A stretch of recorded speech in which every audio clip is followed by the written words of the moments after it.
Start. अध्यक्ष महोदय, मैं आपका आभारी हूँ कि आपने मुझे बोलने का अवसर दिया। इस देश के वर्तमान भारी संकट के समय में और विशेष रूप से उस समय जबकि हम लड़ाई से अभी निर्वित हुए हैं और आकाश में लड़ाई के बादल दूसरी तरफ से आने शुरू हुए हैं।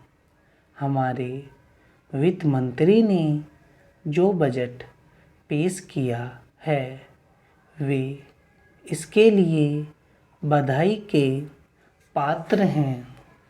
यदि भिन्न भिन्न पहलुओं को लेकर आलोचनाएं की गई हैं, लेकिन यदि उनकी कठिनाइयों को भी देखा होता कि राष्ट्र को किन किन संकटों का सामना करना पड़ रहा है, इस बात पर भी अगर मेरे से पहले बोलने वाले वक्ताओं ने विचार किया होता तो मेरा विश्वास है कि उनकी आलोचनाओं का आधार कुछ दूसरा होता।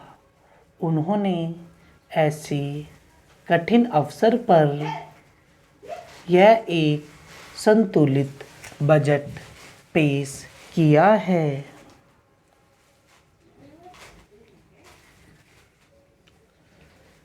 उसके लिए मैं उन्हें बार बार बधाई देता हूँ, लेकिन साथ ही साथ मैं अपना यह कर्तव्य समझता हूँ कि कुछ ऐसे विचार भी उनके सामने प्रस्तुत करूँ जिससे उनकी कठिनाइयाँ कुछ हल हो जाएं।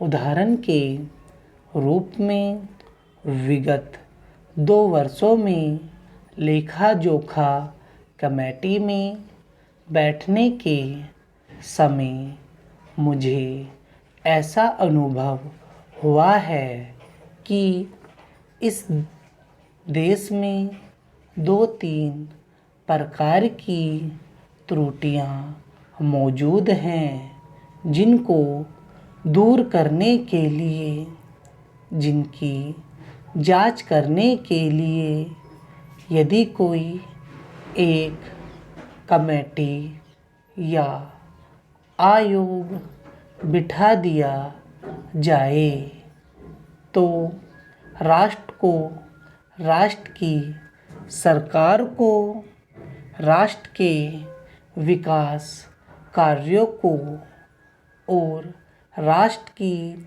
रक्षा व्यवस्था के लिए करोड़ों नहीं अरबों की व्यवस्था फौरन हो सकती है।